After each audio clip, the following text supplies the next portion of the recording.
I actually have this formal written introduction, but, first, if you care about labor, and if you care about working people, and if you want to be informed with real news, the Ed Schultz Show is a must-watch.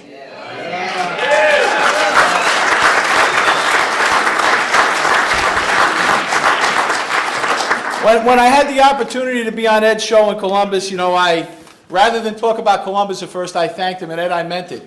Nobody has done more over the course of the last year, with the possible exception of a group that occupied Wall Street, but maybe not them.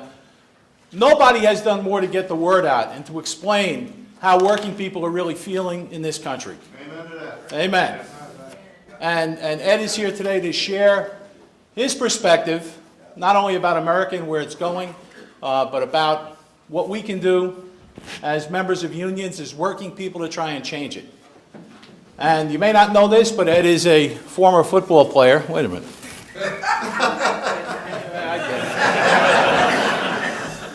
But also, this is scary, he's a former sportscaster, and he famously describes himself as a gun-toting, meat-eating, drug-free liberal from America's heartland. After that, I don't know if I trust him. Please give a warm ATU welcome to Ed Schultz. Thank you. Thanks, Larry. That's all good. Thanks a lot. Thank you. Too kind. Appreciate that very much. Well, it's great to be here. Certainly an honor to be with you. I want you to know that the honorarium from your wonderful organization to me for being here today is going to cancer research, and I want you to know that it's a constant fight on all fronts for America right now, for working folk in this country and what we're going through. Now, it's important that we are here in the city of Washington, D.C., because the conservatives and the Republicans are very concerned about a government takeover. And, they're concerned about liberals and Democrats and workers taking over.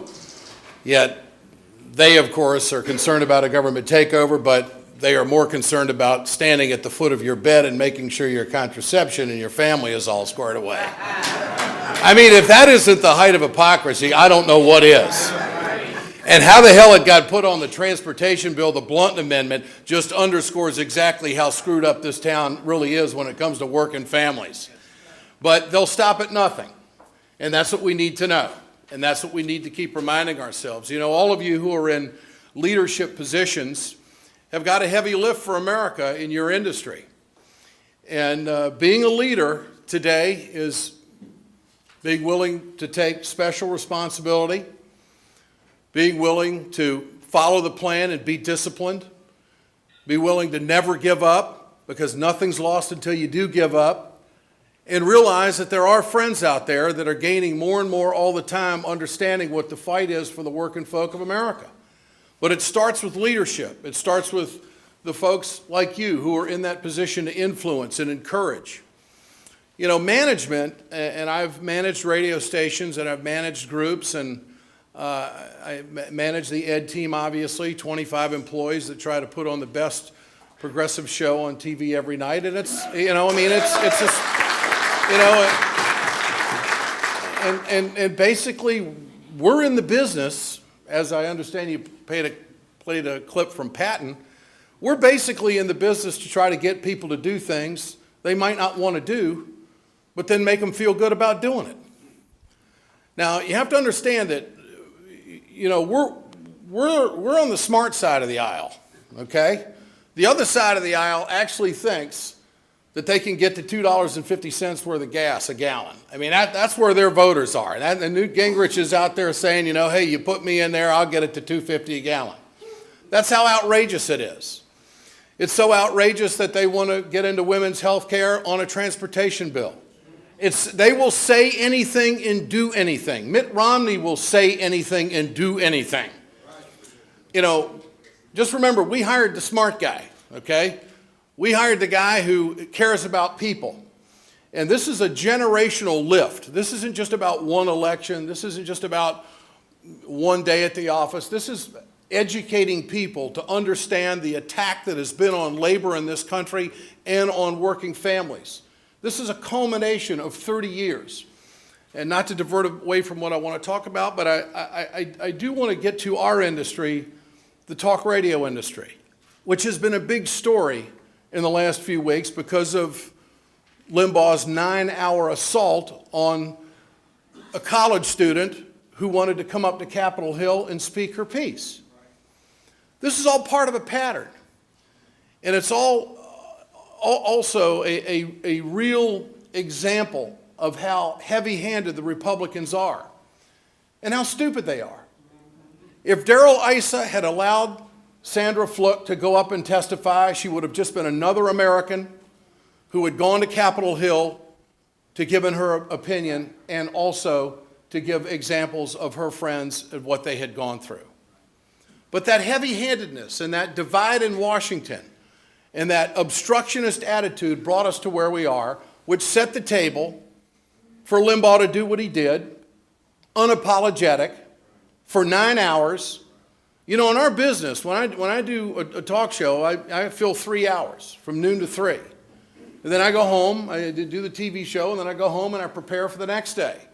And get up and go through it all. It's kind of like Groundhog Day. I don't know what, I mean, that's kind of how, my life is Groundhog Day. I mean, the deadlines don't change. The show starts at 12 noon.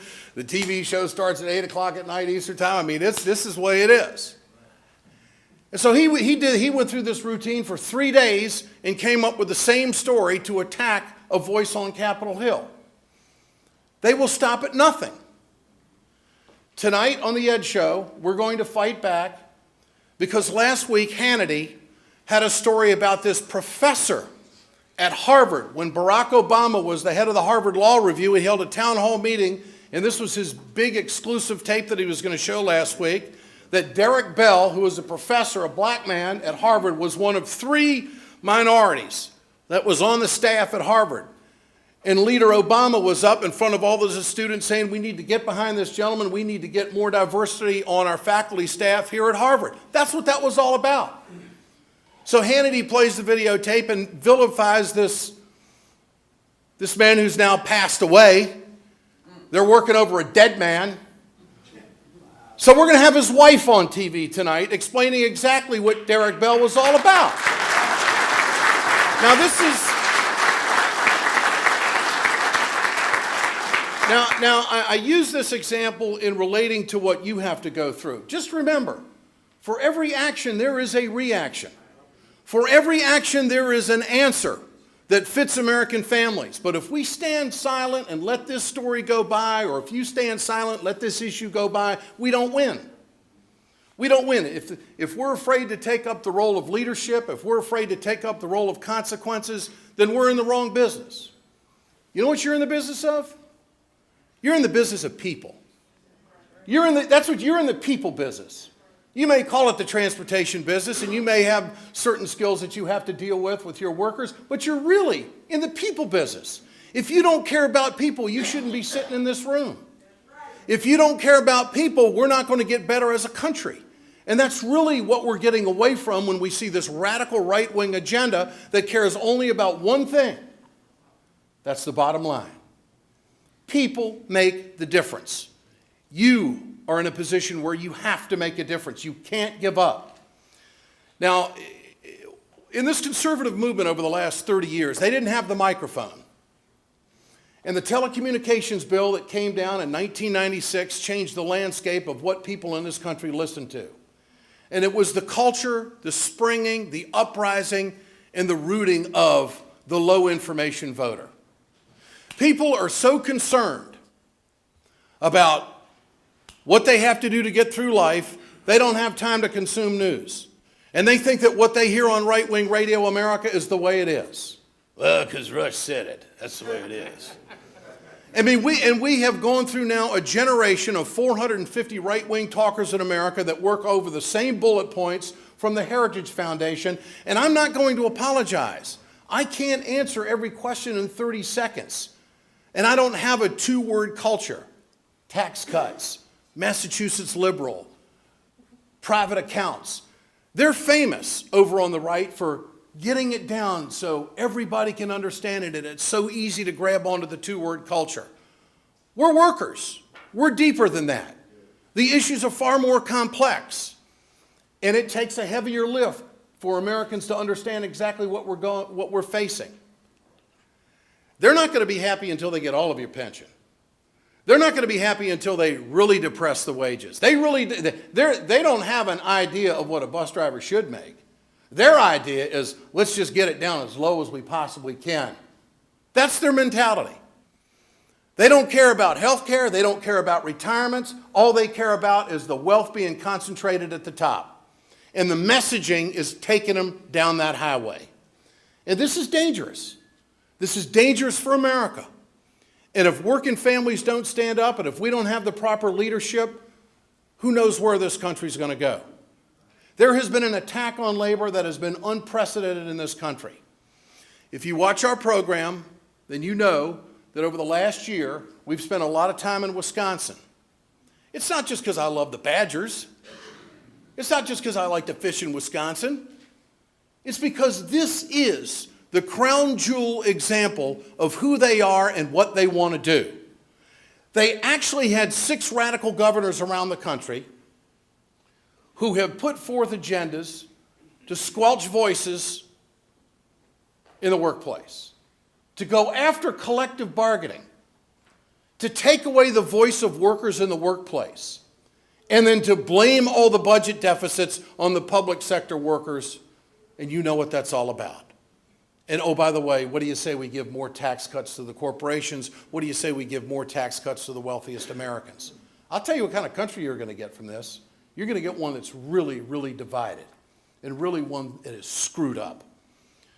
They have attacked health care. They have attacked pensions. Now, teachers and firefighters and first responders, they're the problem. Now you're the problem. You're the problem because people don't understand exactly what you do in mass transit and how it is the future. And there's a working organization in this town called Republicans. They don't care about your future. All they care about is the bottom line. People make the difference. They don't believe that. They've never believed that. They want to get rid of Obamacare. They want to get rid of everything that's out there that's been passed by the Democrats. They want to obstruct everything. A record number of filibusters. Absolutely total stoppage of the government. That's how they view stopping what we're trying to do to help working families in this country. So you can't explain this to someone who doesn't follow the politics of it. You can't do it in a 2-word culture. It takes time. It's a generational lift. Now back to Wisconsin for a moment. We viewed this as the crown jewel to show the American people what they're all about. And we had great discussions within our news team. Well, you know, are people in Illinois, or people in Massachusetts, or are people in Virginia, or folks in California, are they going to want to see a Wisconsin story? And I said, yes, yes. This is going to happen everywhere. They're attacking them everywhere. This is the first one up. And if this guy can get recalled, if there's 100,000 people outside the Capitol, that means that there's people that want to do something. And so the march started, and the movement started to stop a radical agenda. And I said, if they win in Wisconsin, they're going to win everywhere. If we stop them in Wisconsin, we set the template on how we can stop them everywhere. But that is the name of the game. And what plays into this is Citizens United. Well, let me tell you something about Citizens United. They got to keep writing the checks. They got to keep writing the checks because that money's going to run out. And then they're going to keep writing the checks. And they're going to get tired of it. If you're there, if you're standing on that wall, if you're marching, if you're spreading the word, if you're leading in your community, if you're leading in your group, that heart, that passion, that desire, it can't be purchased. Information is power. We will defeat that governor. We will get him recalled in Wisconsin, not because of the money, because of what he has tried to do to workers and how people are understanding in the social networking of exactly how important this is to the future of workers. If we lose our voice in the workplace, what do we have? If we lose our voice in the workplace, we have nothing to build on.